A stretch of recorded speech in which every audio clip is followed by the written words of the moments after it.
আসসালামু আলাইকুম, আনায়াস মম কিচেন। আজকে আমি আপনাদের সাথে একটা রেসিপি শেয়ার করব। সেটা হলো পুডিং রেসিপি। মাত্র 1টি ডিম দিয়ে 10 মিনিটে চুলায় তৈরি ক্যারামেল পুডিং। তো আশা করি ভিডিওটা ভালো লাগবে। ভিডিওটা ভালো লাগলে অবশ্যই আমার চ্যানেলটা সাবস্ক্রাইব করবেন।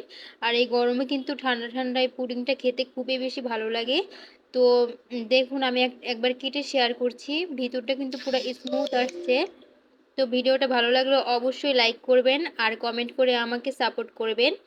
তো চলুন শুরু করা যাক। প্রথমে আমি একটা প্যানে মানে ক্যারামেলটা তৈরি করব, সেজন্য চিনি নিয়ে নিচ্ছি। এখানে আমি 3 টেবিল চামচ চিনি দিয়েছি, মানে 4 চামচ আমি মেপে আজকে সব কিছু ব্যবহার করব। তো 3-4 চামচ আমি চিনি দিয়ে দিলাম। যেহেতু আমি একটা ডিমের পুডিং বানাবো, সেহেতু ক্যারামেলটা আমার অনেক কম হবে। আর এই চিনির সাথে 2-4 চামচ পানি দিয়ে দেব, যাতে করে চিনিটা মানে তাড়াতাড়ি গলে আর কি, এই জন্য। তো পানি দেওয়ার পরে এটা সামান্য একবার আমি নেড়ে দিয়েছিলাম, তো না নাড়লেও হবে, অসুবিধা নেই। আস্তে করে এটা মিডিয়াম আঁচে এভাবে করে রেখে দিব।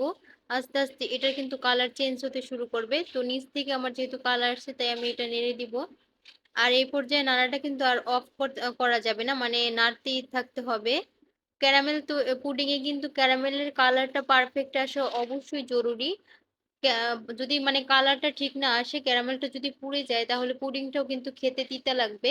তাই অবশ্যই এই কাজটা মনোযোগ সহকারে করবেন আর দ্রুত করবেন। মানে এই পর্যায়ে কিন্তু নাড়া বন্ধ করা যাবে না, এবং যখন ক্যারামেলের কালারটা একটু হালকা একটু চেঞ্জ হবে, তখনই নামিয়ে নিতে হবে, যাতে করে যখন ঠান্ডা হবে আরো মানে গাঢ় হয়ে যাবে। তো পারফেক্ট কালার আসা পর্যন্ত অপেক্ষা করা যাবে না, এর আগে নামিয়ে নিতে হবে। তো দেখুন, এ পর্যায়ে কিন্তু আমার ক্যারামেলের কালারটা পুরোপুরি পারফেক্ট আসছে। এরপরে আমি নামিয়ে নেব। আমি যেই বাটিতে সেট করব সেটাতে ঢেলে নিচ্ছি, আর বাটির চারপাশে এভাবে করে ছড়িয়ে দিচ্ছি। তো আপনারা চাইলে কেক মোল্ড, পুডিং মোল্ড সবকিছুতে সেট করতে পারেন, যে কোনো বাটিতেই সেট করতে পারেন। তো যে বাটিতে সেট করবেন সে বাটিতে এটা ঢেলে নেবেন। তো এখানে আমি একটি ডিম দিয়ে দিলাম, আর দিয়ে দেবো 4 চা চামচ চিনি। তো 4 চা চামচ চিনি কিন্তু এখানে যথেষ্ট, এর চাইতে বেশি কিন্তু চিনি দেওয়ার কোনো দরকার নেই, তাহলে বেশি হয়ে যাবে। তো আমার যে পুডিংটা আমি বানিয়েছি এটাতে কিন্তু পারফেক্ট ছিল এবং মিষ্টি একটু করা হয়েছিল। তো আপনারা 4 চামচ চিনি দিলেই হবে। এবারে আমি একটা হ্যান্ড উইক্স দিয়ে ভালোভাবে চিনিটা মিশিয়ে নিব ডিমের সাথে। যতক্ষণ পর্যন্ত চিনি না গলে ততক্ষণ পর্যন্ত নাড়তে হবে। আপনারা চাইলে এই কাজটা কাটা কাটা চামচের সাহায্য করতে পারেন।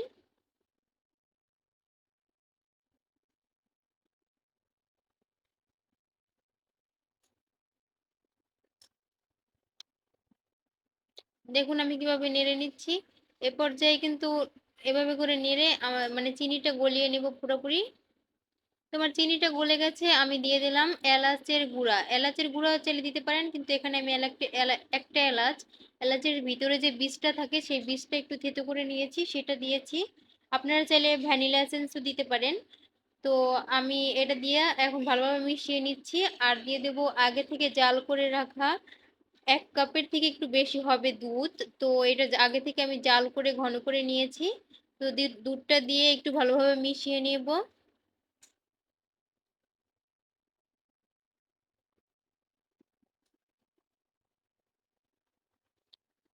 দেখুন আমার মেশানো হয়ে গেছে। এবারে আমি যে পুডিংটা যে পাত্রে সেট করছিলাম, দেখুন পুডিংটাও এর মধ্যে সেট হয়ে গেছে, ঠান্ডা হয়ে গেছে।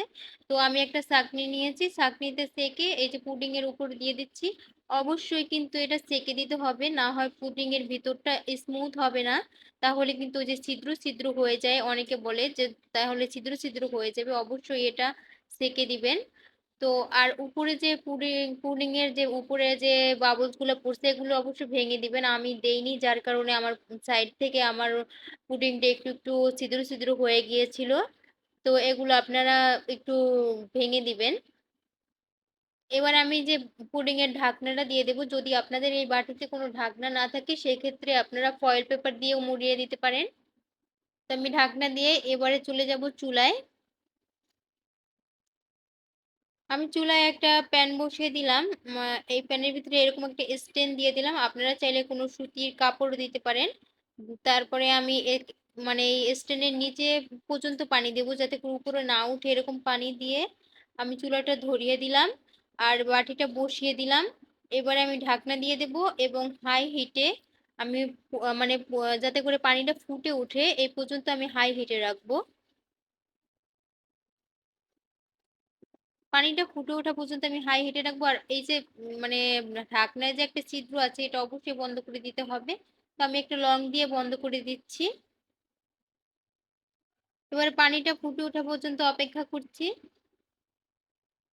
আর পানিটা ফুটে উঠলে আমি লো আঁচে 10 মিনিট পুডিংটা ভাপে দিব। তো এর মধ্যে কিন্তু একবারও ঢাকনা খোলা যাবে না। দেখুন 10 মিনিট পর আমি ঢাকনাটা খুলে নিচ্ছি। আর এ পর্যায়ে কিন্তু আমার পুডিংটা হয়ে গেছে। আমি একবারে চেক করব। তো ঢাকনাটা খুলে আমি চেক করে নিয়েছি, আমার পুডিংটা পারফেক্ট আছে। তো আপনারা একটা টুথপিক দিয়ে এটা চেক করে নিতে পারেন। আমারটা পারফেক্ট আছে। তো আমি ঠান্ডা করে নিয়েছি। এটা পুরোপুরি ঠান্ডা হওয়ার পরে কিন্তু পুডিংটা মোল্ড আউট করবেন, এর আগে করতে যাবেন না, তাহলে পুডিংটা ভেঙে যাবে। তো আমার বাটিটা পুরোপুরি ঠান্ডা হয়ে গেছে, আমি নর্মাল তাপমাত্রায় ঠান্ডা করে নিয়েছি। এরপর যে আমি মোল্ড আউট করে দেখাচ্ছি, আমি একটা ছুরির সাহায্যে চারপাশটা মানে একটু ছাড়িয়ে নিচ্ছি। তো চারপাশটা আমার ছাড়াতে গিয়ে একটু একটু ভেঙে গেছে। এবারে আমি একটা প্লেট দিয়ে তারপরে ঢাকনাটা তুলে নিচ্ছি। দেখুন মাশাআল্লাহ পুডিং এর কালারটা কিন্তু পারফেক্ট আসছে এবং দেখতে অনেক সুন্দর লাগছে। তো আপনারা দেখেই বুঝতে পারছেন আসলে পুডিংটা কতটা সুন্দর পারফেক্ট হয়েছে। আপনাদের কেটে দেখাচ্ছি। তো দেখুন আমার মানে পুডিংটার ভিতরেও কিন্তু অনেক সুন্দর স্মুথ হয়েছে, কোনো ছিদ্র ছিদ্র ভাব আসেনি। তো আশা করি ভিডিওটা সবার কাছে ভালো লাগছে। এই গরমে কিন্তু পুডিং রেসিপিটা মানে ঠান্ডা ঠান্ডা পুডিং খেতে কিন্তু অনেক বেশি ভালো লাগে। তো ভিডিওটা ভালো লাগলে আমার চ্যানেলটা সাবস্ক্রাইব করবেন আর আমার পাশে থাকবেন সবাই প্লিজ।